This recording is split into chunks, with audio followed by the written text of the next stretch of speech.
ఈ వెధవ ఎక్కడి నుంచి వచ్చాడు? అంతా ఆ మస్తాన్ గడి వల్లే అయ్యింది. వాడే కనుక లేకపోతే ఈ టైంకు అందరూ జైల్లో ఉండేవాళ్ళు. గొప్ప ఛాన్స్ మిస్ అయింది. నాకు ఈ సంతోషంతో గుండె ఆగేలా ఉంది. అక్షర, ఇవాళ నువ్వు వంట చెయ్యి, అందరికీ అద్దరిపోవాలి. అందరికీనా? అవును, కాస్త ఎక్కువే ఉండు. పాపం పనివాళ్ళు, పనికి మాలిన వాళ్ళు తింటారు. ఏయ్, నోరు ముయ్యవే. మీ అందరి నోళ్లు మూయించే వరకు నేను నిద్రపోను.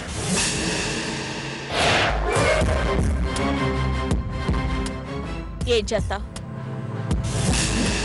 ఏం చేస్తావు చెప్పు. కేసు పెడతావా? పెట్టు. పెట్టవే కేసు. ఏంటి మేమంతా చిప్పకుడుతున్నారా? ఏంటి ఆ చూపు? ఆ గర్వమే వద్దనేది. అసలేం చూసుకునే నీకింత పొగరు? నా పొగరు చూసుకునే నీ మొహం పొగరు. చూడు, నువ్వు కోడిగుడ్డు లాంటి దానివి, మేము రాయి లాంటి వాళ్ళం. తలకెక్కిన పొగరుతో మమ్మల్ని ఢీ కొట్టాలని చూస్తే పగిలిపోతావు. జగదీశ్వరి, దాంతో మనకెందుకు వదిలే? ఇలా వదిలేస్తూ వస్తేనే అక్క ఇది ఇన్ని వేషాలేస్తోంది. అమ్మా రిలాక్స్. ఇలా కోర్టుకెళ్లే అవకాశం లేకుండా తనే చేసుకుంది. ఆ కోర్టు తప్ప ఇంకేం చేసినా మనం చేతులు కట్టుకుని కూర్చోం కదా. ఆ డ్రైవర్ సచ్చినోడు రాకపోయుంటే మీ చేతులకి ఈ పాటికి బేడీలుండేవి. మీ అదృష్టం కొద్దీ వాడొచ్చి మిమ్మల్ని బతికించాడు. హలో, మా అదృష్టం కొద్దీ వాడు రాలా, నేనే తీసుకొచ్చాను.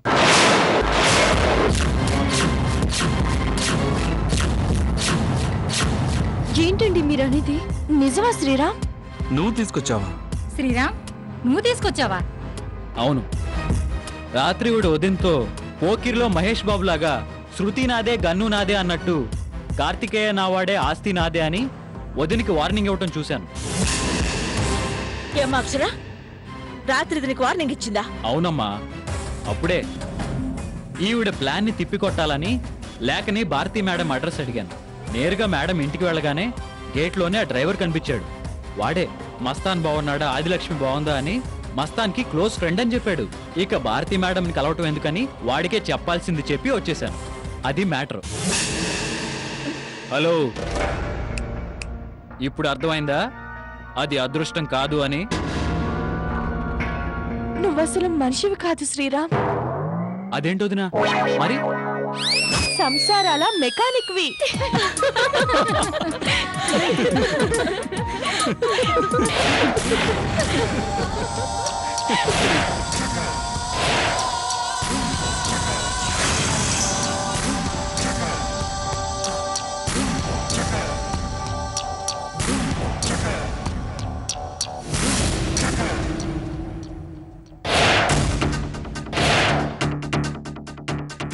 ఏంటో అమ్మడు, నిన్ను చూస్తుంటే నాకు చాలా బాధగా ఉంది. ఎన్నిసార్లు ప్రయత్నిస్తావు? ఊట రెండా ఇలా ఏది చేసినా ఏదో తిరుగుతుంది. ఈ తన్నులు తప్పడం లేదు. ఒక్క అడుగు కూడా ముందుకెళ్ళకపోతున్నామే అమ్మడు. అందుకే అమ్మడు, ఈ గోలంతా మనకెందుకు, మన ఊరు వెళ్ళిపోదామే అమ్మడు. ఇది తింగర దానిలే కావచ్చే, నేను బిడ్డకి తల్లినే, అది మాత్రం మర్చిపోను. అందుకే ఊర్లో నీ పేరు 10 ఎకరాలు కొన్నా. ఈ తెలంగాణ వచ్చిందనుకో మన ఊర్లో రేట్లు బాగా పెరుగుతాయంట. అప్పుడు అమ్మేసుకుని మళ్ళీ ఇక్కడ ఏపడం పెట్టేసుకుని హాయిగా ఉందామే అమ్మడో. వీళ్ళు పెద్దోళ్ళు, వీళ్ళతో మనకెందుకు చెప్పు? ఏమంటావు అమ్మడు? వెళ్ళిపోదామా? నువ్వు వెళ్ళిపోయా అమ్మా, నువ్వు అక్కడే ఉండు, హాయిగా అక్కడే ఉండి ఏదో చీటి పడ్డ పాడేసుకుంటూ బతుకు. నేను వీళ్ళందరినీ ఒక దారి చేసి అప్పుడు అక్కడికి వస్తాను, సరేనా? నా భాష అర్థం చేసుకున్నావు కానీ నా బాధ అర్థం చేసుకోవట్లేదే అమ్మడో.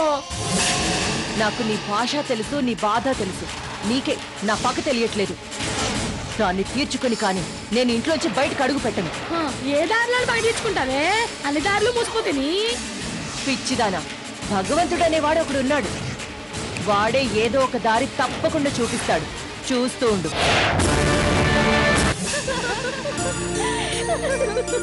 పాపం గాయమ్మ గంత కష్టపడి గిళ్ళని బద్నాం చేద్దాం అనుకుంటే పాపం ప్లాన్ అంతా గలత్ అయిపోయిందిలే. అప్పుడు దాని మొహం చూడాలి. నాకైతే నవ్వాగలేదక్క. నాకైతే అది నాటకం ఆడినందుకు ఈడ్చి చంప మీద కొట్టాలనిపించింది. ఏంటి నాగమణి ఆలోచిస్తున్నావు? ఏంలే మీరు గిట్లా నవ్వుతారు అనుకోలే అమ్మా. ఎంత టెన్షన్ పడుతురో కదా. మళ్ళా గిట్ల మీ ముఖంలో ఆనందం చూస్తుంటే గట్లనే చూడాలనిపిస్తుంది నాకు. గంతే అక్క, ఆ రేఖ ఇంతకి తెగించింది అంటే ఈ కసితో ఇంకెందుకు తెగిస్తుందో ఆలోచించు. నువ్వేమంటావు నాగమణి? అవమ్మా, నువ్వు చెప్పింది కరెక్టే. కోపంలో గాయమ్మ పడగెప్పిన తాస్పాము లెక్క చిర్రుబుర్రులాడుతుంది. మీకు తెలియకుండానే మిమ్మల్ని కాటేస్తది. అవును లేఖ, ఇప్పుడు మనం జాగ్రత్త పడాలి. ఇక జీవితంలో దాని ఆటలు సాగనివ్వకూడదు. అలా దెబ్బ కొట్టాలి. అట్లా అంటే ఎట్లా కొడతారమ్మా? జర చెప్పండ్రి, నేను నా బుర్ర గిట్ల పదును పెట్టుకుంటా. నీకంత శ్రమద్దులే కాని కిందికెళ్ళి టీ తీసుకురా. నేను గిట్ల పోతే వీళ్ళు ఏం చెప్పుకుంటారో మనకి తెలియదు కదా. గట్లని ఎల్లను అని చెప్పలేను. ఏం చెయ్యాలే? నిన్నే నాగమణి, వెళ్ళి టీ తీసుకురా. నేను పోనమ్మా. అదే ఎందుకు వెళ్ళవు అంటున్నా. నేను పోనంటే పోను గంతే. అదే ఎందుకు అని. మీరు గిట్ల నన్ను నమ్ముతలేరు. గరేకమ్మ మనిషినని నన్ను బయటికి పోమంటున్నారు. గట్లయితే నేనేం బయటికి పోను, సీదా మా కొంపకే పోతా. సమాజైందా? అదేం లేదు గాని నువ్వు వెళ్ళి టీ తీసుకురా. నువ్వు వచ్చాకే మేము మాట్లాడుకుంటాం, సరేనా? గట్లయితే మంచిగుంది. ఇప్పుడే పోయి వస్తా.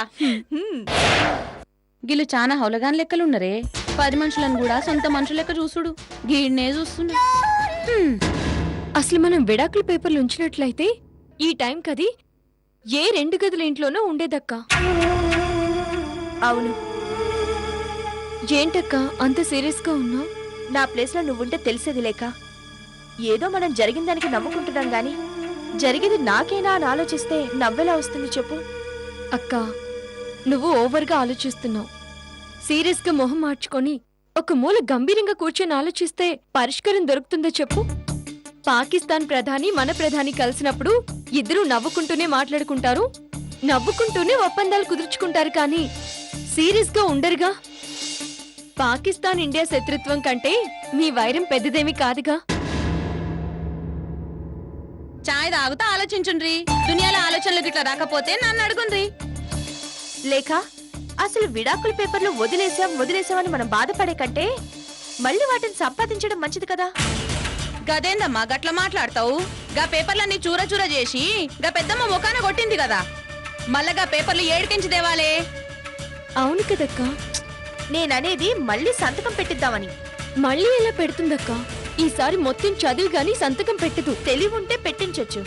అదెలా అక్క? మా ఆయన చేత. జరిగే వాటి గురించి ఆలోచించక్క. జరుగుతుంది లేక. ఎలా అంటే ముందు చాయ్ తాగుండ్రి, చల్లగైపోతాయి.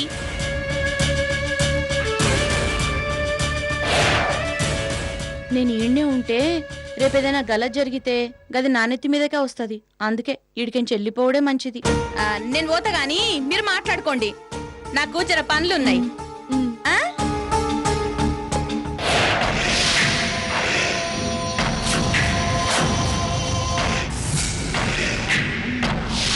బాబు గారు చాయ్ కావాలనా? వద్దు. ఆ, ఏంటంటే మళ్ళీ తిరిగొచ్చారు? ఫైల్ ఒకటి మర్చిపోయాను. ఫైల్ డే ఉంది గాని ముందు ఇక్కడ లైఫ్ గురించి ఆలోచించండి. అవునండి, ఆవిడ గారు మిమ్మల్ని జైలుకు పంపించడానికి కూడా వెనకాడట్లేదు. ముందు ముందు ఇంకేం చేస్తుందో కదా. దాని మొహంలే. లేదు బావగారు, అక్క చెప్పింది కూడా నిజమే. శ్రీరామ్ ఫోన్. శ్రీరామ్కి కూడా చెప్దాం, ఒక్క నిమిషం ఉండండి. హలో, చెప్పండి. అది సరే కానీ అక్క మీతో ఏదో మాట్లాడుతుందంట, మీ ఒపీనియన్ చెప్పండి. సరే అక్క. శ్రీరామ్, ఏం లేదయ్యా. మరి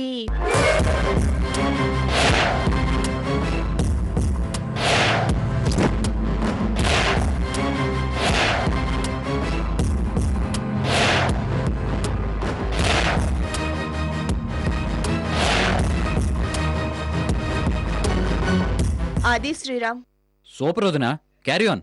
మీ అన్నయ్యతో మాట్లాడు. ఇదిగోండి. ఇంకా నేను మాట్లాడడానికి ఏముంది, అందరూ సూపర్ సూపర్ అంటున్నారుగా. అవతల శ్రీరామ్ లైన్ లో ఉన్నాడండి, మీరు మాట్లాడండి. చెప్పరా. అనయ్య క్యారీ ఆన్. ఏమీ కాదు, అంతా నీ మీదే ఆధారపడి ఉంది. సక్సెస్ అవుతుందంటావా? ఒట్టి సక్సెస్ కాదనయ్య, గ్రాండ్ సక్సెస్ అవుతుంది. పర్మనెంట్ గా ఆవిడ గారి శని వదిలిపోతుంది. ఓకే శ్రీరామ్, అలాగే చేస్తాను. సరే అన్నయ్య. థ్యాంక్స్ అండి. మన ప్లాన్ రేపే అమలు చేస్తాను. వెరీ గుడ్ బాబు గారు. అలాగే మేము జగదీశ్వర్ అత్తయ్య కూడా చెప్తాం. మ్. రాక్క.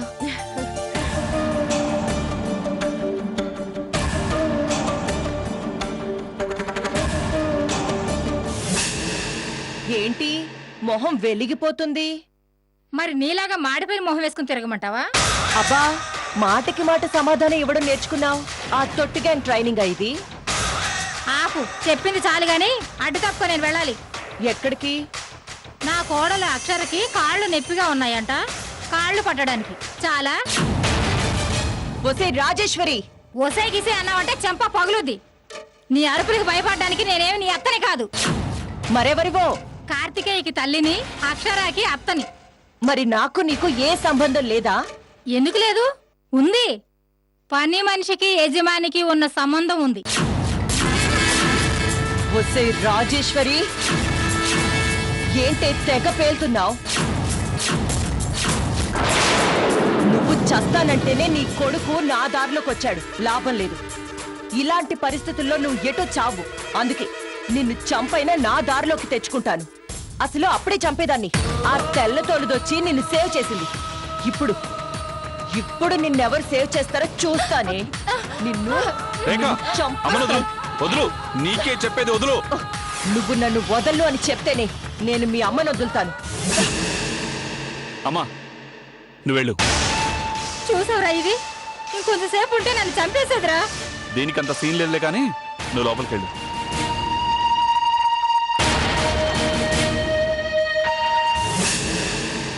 ఏంటి అంత లేదు అంటున్నావు? నువ్వు నా దారిలోకి రాకపోతే జరిగేది అదే. ఏదో లాయర్ భారతీదేవి రివర్స్ అయిందని పండగ చేసుకుంటున్నావేమో. నేను తలుచుకుంటే రేఖ, నేను నీ దారిలోకి రావడం కావాలి, అంతే కదా? వస్తేనే మీ అమ్మ బతికుంటుంది. అలాగే రేపే మనం వెళ్తున్నాం. ఎక్కడికి? ఇక్కడే ఒక ఇల్లు చూశాను, అక్కడుందాం. ఇక మా అమ్మ జోలికి రాకు ప్లీజ్. ఈ దండాలు దస్కాలు ఒరిజినల్లా, లేకపోతే దీని వెనక కూడా ఏదైనా స్కీమ్ ఉందా? అలాంటి స్కీమ్ లేయటం నాకు అలవాట్లేదు. అంటే అక్కడికేదో మాకు అలవాటు ఉన్నట్టు మాట్లాడుతున్నావు. గుమ్మడికాయల దొంగ ఎవరంటే భుజాలు తణుకునే వాళ్ళని ఎవరేం చేయలేము. ఇంతకీ రేపు వస్తావా రావా? రాను అంటే ఏం చేస్తావు? అక్షరం తీసుకుని ఆ ఇంటికి వెళ్తాను.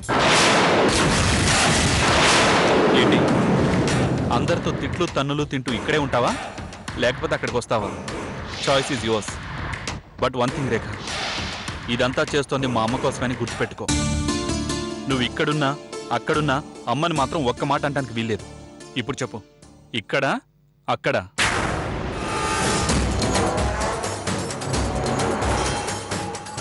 అక్కడే. గుడ్. ఈ రాత్రికి లగేజ్ సర్దుకుని ఉండు. మీ అమ్మ నేను నువ్వు వెళ్ళిపోదాం. Good night. దెబ్బకి బెదిరిపోయాడు. చాకచక్యంగా డీల్ చేయాలి కార్తికేయ. అవునన్నయ్య, ఆవిడికి ఏమాత్రం డౌట్ వచ్చినా మనం అవుట్. ఆవిడ సంగతి తెలుసుగా, మొన్న నీళ్ళు అనుకుని తాగింది. ఈసారి నీళ్లు లేకుండా రాగొట్టొచ్చి రచ్చరచ్చ చేస్తుంది. జాగ్రత్త అన్నయ్య. అవును బాబు గారు, వేరుగా ఉంటున్నట్టు బాగా నమ్మించి ఎటు కంపెనీ షేర్స్ అని సంతకాలు తీసుకుంటారు కదా, తీసుకున్న తర్వాత మాకు ఫోన్ కొట్టండి సరే? అలాగేనమ్మా. జాగ్రత్త బాబు గారు.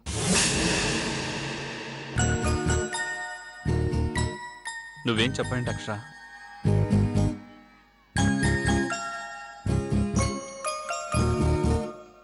సారీ అక్షర, నీ పరిస్థితి మేము అర్థం చేసుకోగలం. దయచేసి మా పరిస్థితిని కూడా. ఆగండి అత్తయ్య. ఏంటి మీ పరిస్థితి మా పరిస్థితి అని వేరుగా మాట్లాడుతున్నారు? మన పరిస్థితి అర్థం చేసుకుని నేను మౌనంగా ఉన్నా. Okay okay, cool cool. Okay అన్నయ్య, ఆల్ ద బెస్ట్. నువ్వు ఎరగదీసే. అవును, పెద్దమ్మకి ఈ సంగతి ఎవరు చెప్పలేదుగా లేదండి. చెప్తే వాళ్ళతో ఏదో ఒకటి మాట్లాడుతుంది, అంతా వేస్ట్ అయిపోతుంది. రేయ్ మేము ఇప్పుడు వెళ్ళేటప్పుడు అందరూ హ్యాపీగా వెళ్ళిరమ్మని చెప్పకండి రా బాబు, కొంప మునుగుతుంది. నువ్వు వెళ్ళన్నయ్య, అంతా మేము చూసుకుంటాం. ఉమ్. వెళ్ళు. వెళ్ళిరా కార్తికేయ. రండమ్మా రండి.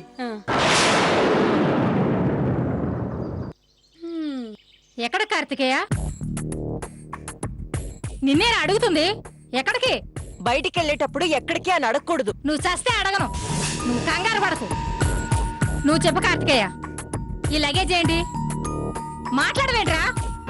అమ్మా, రేఖను తీసుకుని వేరే ఇంట్లో కాపురం పెడుతున్నాను. కాపురం పెడుతున్నావా? నీకు మతిగారు పోయిందట్రా? ఏమైందిరా? మాట్లాడవేంటి? జగదీశ్వరి, అమ్మా జగదీశ్వరి, ఏంటక్క? ఏంటి ఏంటి ఈ డ్రామా? వీడు చూడు ఏం చేస్తున్నాడో. దీన్ని తీసుకెళ్లి వేరే కాపురం పెడతాడట. ఏమండి? ఏయ్ శుభం అంటూ వెళ్తుంటే ఈ ఏడుపులు పెడబొబ్బులేంటే? ఆ, నోర్మై. కార్తికేయ, ఏంటిది? ఏంటిది ఇంత హఠాత్తుగా? లేదమ్మా, హఠాత్తుగా ఏం కాదు, బాగా ఆలోచించి ఈ నిర్ణయం తీసుకున్నాను. ఆలోచించి తీసుకోలేదురా. అమ్మా జగదీశ్వరి, రాత్రి ఇది నన్ను చంపుతానని బెదిరించింది. అమ్మా నువ్వు ఊరుకో, నేనేం బెదిరింపులకి లొంగి తీసుకెళ్ళటం లేదు. మరెందుకు తీసుకెళ్తున్నారండి? నన్ను అన్యాయం చేసి మీరేం బాగుపడతారు? ఇదిగో ఈ పంచాయతీల తర్వాత ఇదిగో ముందు బాగా లేరు. వీళ్ళతో మనకేంటి? అంత కాకపోతే మనం కొత్త అడ్రస్ చెప్తాం, ఆడుకొచ్చి ఆడుకుంటారు. ఏంటి ఆ? వీళ్ళందరూ మన ఇంటికి రావాలా? చెప్పు తెగుద్ది ఇంకోసారి ఆ మాట అన్నావంటే. వద్దే, నువ్వు మాతో రావద్దు. నువ్వు ఇక్కడే చావు. ఇక్కడ నేనేం చేయనమ్మడు. నీ ఇష్టమే. ఇక్కడే ఉంటావో మీ ఊరే వెళ్తావో. మీరు పదండి. అనయ్య, ఏంటన్నయ్య ఇది? ఇప్పుడు నువ్వు వెళ్తూ వేరే కాపురం పెడితే మరి వదిన సంగతి ఏంటి? ఏంటయ్యా ఆ? ఏంటి అని అడుగుతున్నాను. ఏ అది వదినైతే మరి నేనెవరిని? ఏయ్, మర్యాదగా మాట్లాడు. ఏయ్ ముయ్. ఏంటి నీకు మర్యాద ఇచ్చేది? ఆ? పెద్ద ఛాలెంజ్ విసిరావుగా, నా మొగుడు నాతోనే ఉంటాడు అని. అవునే, ఇప్పటికీ అదే మాట మాట్లాడతాను. అక్క నువ్వు ఊరుకుంటావా? బావగారి ఇష్టం, మనదే ఉంది చెప్పు.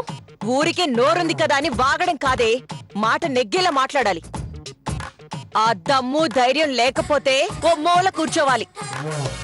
అమ్మా, సడన్ గా మీకెవరికి చెప్పకుండా ఈ నిర్ణయం తీసుకున్నాను, నన్ను క్షమించండి. క్షమించరాని నేరమేమీ చేయలేదు. ఏ నేనేమైనా టెర్రరిస్టునా, గూండానా?